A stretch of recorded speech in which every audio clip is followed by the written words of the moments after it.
বিসমিল্লাহিৰৰহমানিৰৰহিম। মই সাক্ষী দিওঁ যে আল্লাহৰ বাহিৰে আন কোনো মাবুদ নাই। হযৰত মুহাম্মদ সাল্লাল্লাহু আলাইহি ওয়াসাল্লাম আল্লাহৰ বান্দা ও ৰাসূল। আসসালামু আলাইকুম ওয়া ৰাহমাতুল্লাহি ওয়া বাৰাকাতুহু। প্ৰিয় দৰ্শক, এজন ইমান আল্লাই আনজন ইমান আল্লাহক আগবাঢ়ি যাবলৈ সহায় কৰিব বুলি বিশ্বাস ৰাখিলোঁ।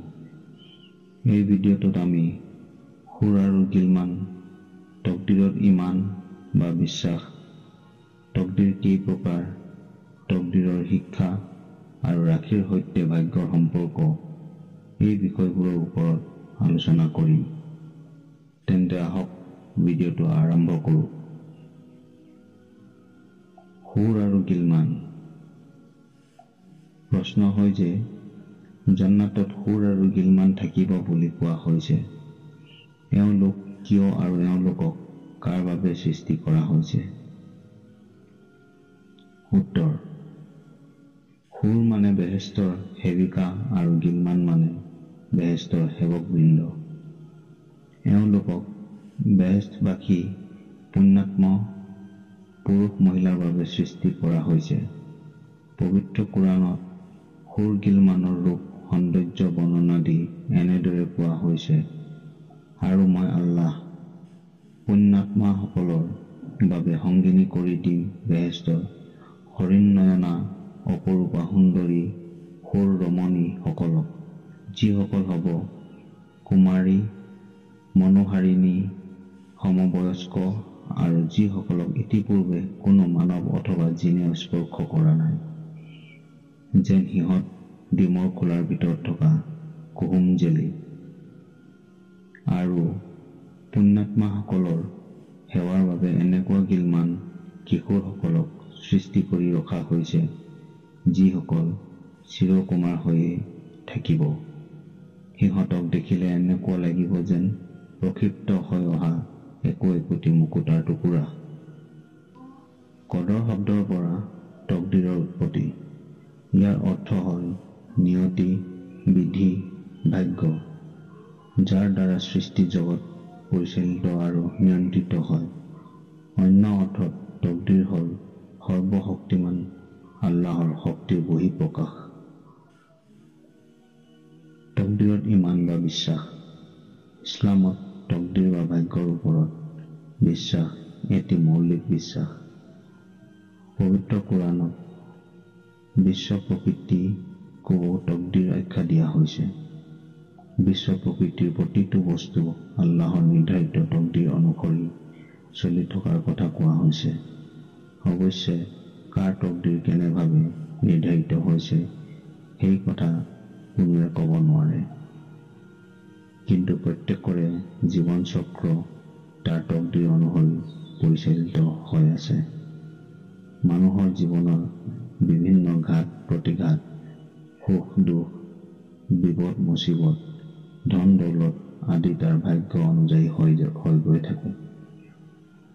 দুখ বিপদৰ সময়ত আল্লাহৰ নিৰ্ধাৰিত ভাগ্যৰ বাবে এয়া হৈছে বুলি মানুহে সান্তনা লাভৰ এইটোও এটা স্থল। কিয়নো যিকোনো ঘটনা প্ৰত্যক্ষভাৱে আল্লাহৰ সৈতে সম্পৰ্কিত হ'লে মানুহে তাৰ ওপৰত ধৈৰ্য ধাৰণ কৰি সুস্থিৰ হৈ থকাত সহায়ক হয়। উদাহৰণস্বৰূপে ভূমিকম্প, ধুমুহা, বানপানী, মহামাৰী আদিত হাজাৰ হাজাৰ মানুহ মৰিলেও, কোটি কোটি সম্পদ বিনষ্ট হ'লেও, অথবা কোনো গাড়ী বা ৰেলৰ দুৰ্ঘটনা বা অগ্নিকাণ্ডৰ ফলত তেনেধৰণৰ ক্ষয়-ক্ষতি হ'লেও মানুহে সেয়া নিয়তিৰ দ্বাৰা হোৱা বুলি নীৰৱে চকুলো টুকি ধৈৰ্য ধাৰণ কৰি থাকে। তকদিৰ কেই প্ৰকাৰ? প্ৰশ্ন: তকদিৰ কেই প্ৰকাৰ? তকদিৰত কিছু পৰিৱৰ্তন ঘটাব পাৰিনে? উত্তৰ: পবিত্ৰ কোৰাণ আৰু হাদিছত যি তকদিৰৰ কথা কোৱা হৈছে সেয়া দুই প্ৰকাৰৰ। প্ৰথম প্ৰকাৰ হ'ল সৃষ্টিগত সূত্ৰে নিৰ্ধাৰিত তকদিৰ, যিটো অপৰিৱৰ্তনীয়। পবিত্ৰ কোৰাণত কোৱা হৈছে, তোমাৰ সোমহান প্ৰভুৰ নাম কীৰ্তন কৰা যিজনে অনুপাত সহকাৰে সৃষ্টি কৰে আৰু যিজনে তকদিৰ নিৰ্ধাৰিত কৰি পথ দেখুৱায়, আৰু প্ৰতিটো বস্তু তেওঁৱে সৃষ্টি কৰিছে আৰু লগতে তাৰ তকদিৰো নিৰ্দিষ্ট কৰি দিছে। ইয়াত তকদিৰ অৰ্থে প্ৰকৃতি স্বভাৱৰ কথা কোৱা হৈছে। মানুহৰো সৃষ্টি, তাৰ গৰণ বাৰণ, ক্ৰম বিকাশ, ৰং বৰণ, মৃত্যু আদি তাৰ বাবে নিৰ্দিষ্ট তকদিৰ অনুসৰি হয়। এয়া অপৰিৱৰ্তনীয়। আনহাতে দ্বিতীয় প্ৰকাৰ তকদিৰ কৰ্মৰ ফল বা ক্ৰিয়াৰ প্ৰতিক্ৰিয়া হিচাপে প্ৰতিফলিত হয়, যিটো পৰিৱৰ্তন সাপেক্ষে মানুহৰ মান সন্মান, সচ্ছলতা দুৰ্বলতা, সুখ দুখ আদি মানুহৰ চেষ্টা সাধনা, চিন্তা চৰ্চা, বুদ্ধি কৌশল আৰু বিবেক বিবেচনাৰ ওপৰত ভালেখিনি নিৰ্ভৰশীল। গতিকে ইয়াক কিছু পৰিমাণে পৰিৱৰ্তন কৰা সম্ভৱ। জাতি এটাৰ অৱস্থাৰ পৰিৱৰ্তনৰ প্ৰকৃতি সম্পৰ্কত পবিত্ৰ কোৰাণত এনেদৰে কোৱা হৈছে, নিশ্চয় আল্লাই কোনো জাতিৰ অৱস্থাৰ পৰিৱৰ্তন কৰি নিদিয়ে, যেতিয়ালৈকে সিহঁতে নিজেই নিজৰ অৱস্থাৰ পৰিৱৰ্তন কৰি নলয়। ইয়াৰ পৰাই বুজা যায় যে জাতি এটাৰ অধঃপতন বা দুৰৱস্থা পূৰ্ব নিৰ্ধাৰিত তকদিৰৰ ফলশ্ৰুতি নহয়, বৰং এয়া অকৰ্মণ্যতা, সংশোধন, বিমুখতা, গঠনমূলক চিন্তা চৰ্চাৰ অভাৱ ইত্যাদি নেতিবাচক গুণাৱলীৰ ফলশ্ৰুতি। আনহাতে অনেক ক্ষেত্ৰত প্ৰাকৃতিক দুৰ্যোগ, পৰিৱেশ প্ৰদূষণ, মাৰিমৰক, যুদ্ধ বিগ্ৰহ আদি মানুহৰ অশুভ আচৰণ তথা কৃতকৰ্মৰ ফল পবিত্ৰ কোৰাণৰ এঠাইত কোৱা হৈছে, জল আৰু স্থলৰ ভাগত নানা বিপৰ্যয়ৰ সৃষ্টি হৈছে মানুহৰ কৃতকৰ্মৰ ফলত। ইয়াৰ দ্বাৰা সিহঁতক কৃতকৰ্মৰ আস্বাদন কৰোৱা হৈছে, যাতে সিহঁত সুপথলৈ উভতি আহে। তকদিৰৰ শিক্ষা বাস্তৱিকতা মানুহৰ তকদিৰ বা ভাগ্যৰ বিষয়টো এটি সূক্ষ্ম তত্ত্বমূলক বিষয়। স্থূল দৃষ্টিৰে ইয়াক বিচাৰ বিশ্লেষণ কৰিবলৈ গ'লে খোজে খোজে উজটি খোৱাৰ বাহিৰে গত্যন্তৰ নাই। মানুহৰ সৌভাগ্য আৰু দুৰ্ভাগ্য সম্পৰ্কত পবিত্ৰ কোৰাণৰ শিক্ষা হ'ল এই যে সৌভাগ্যৰ সময়ত মানুহে আল্লাহৰ প্ৰতি কৃতজ্ঞতা জ্ঞাপন কৰি অহংকাৰহীন সহজ জীৱন যাপন কৰিব আৰু সেই সৌভাগ্যৰ দ্বাৰা আনকো উপকৃত কৰিব লাগে।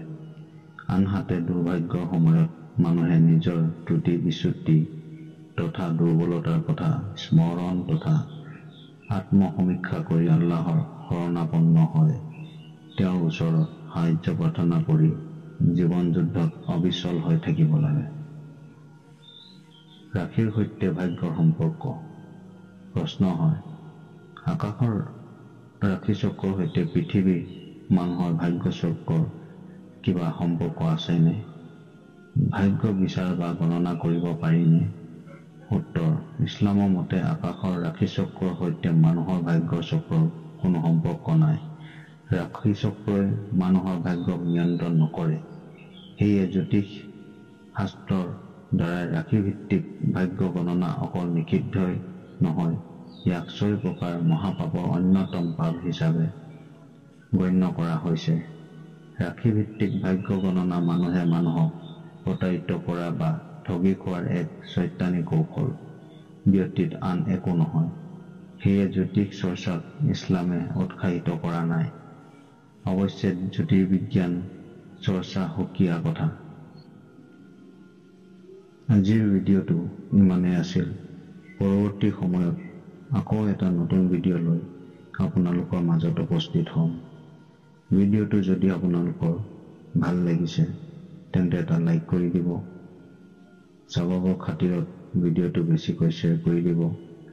মোৰ চেনেল ইছলামিক সবক ছাবস্ক্ৰাইব কৰি দিব।